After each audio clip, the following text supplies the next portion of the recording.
As we have been reporting all year, improving education is a primary issue for countries throughout Latin America. Many of the protests we've seen across the continent have occurred over the state of education. Joining us now is a leading economist in the Education Department of the Inter-American Development Bank here in Washington, D.C. Hugo Nopo recently completed a study on teachers' salaries in Latin America, and he is here to share some of those results. Hugo, welcome to the show. What is the biggest headline out of your study? It will be teachers, the most important profession for human capital formation, are severely underpaid in Latin America.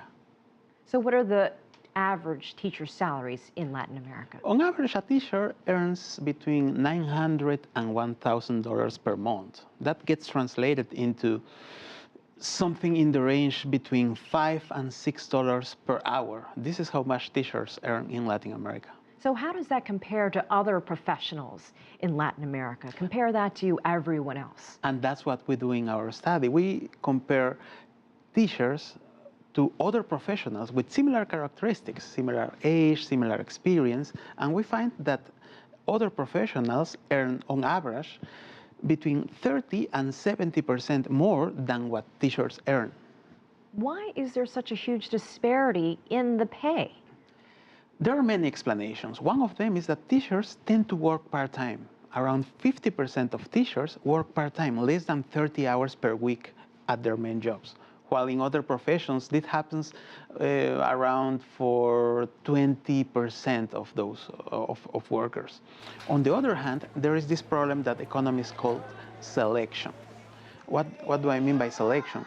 The most talented and bright students will not pick teaching as the most desirable profession they want to follow. No, they will go through the medicine, through the engineering, through law, but they will not go to teaching. So those who end up being at the teaching professions are not necessarily the most talented, the most bright students that we can get in the region. Talk about some of the conditions. You mentioned in your study that some teachers don't have access to even a decent bathroom or a telephone. Yes, this is a complementary study that other colleagues at the Inter-American Development Bank have performed, and they report that, for instance, 1/2 of schools will not have a telephone line. 1/3 of schools will not have bathrooms in working conditions. 2/3 of schools will not have access to drinking water. These are the conditions at which, well, on the one hand, students attend classes, but on the other hand, our teachers go to work.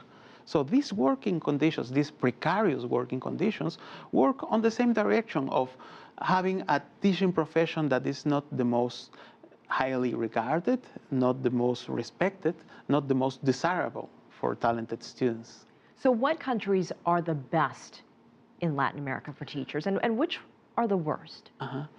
There is no clear best, actually. We have seen that in some Central American countries, teachers are close to parity with respect to other professionals and technicians.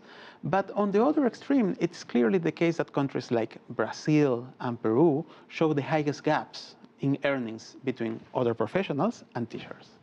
All right, Hugo Nopo, we appreciate your time. Thank you so much for joining us. Thank you very much. A pleasure.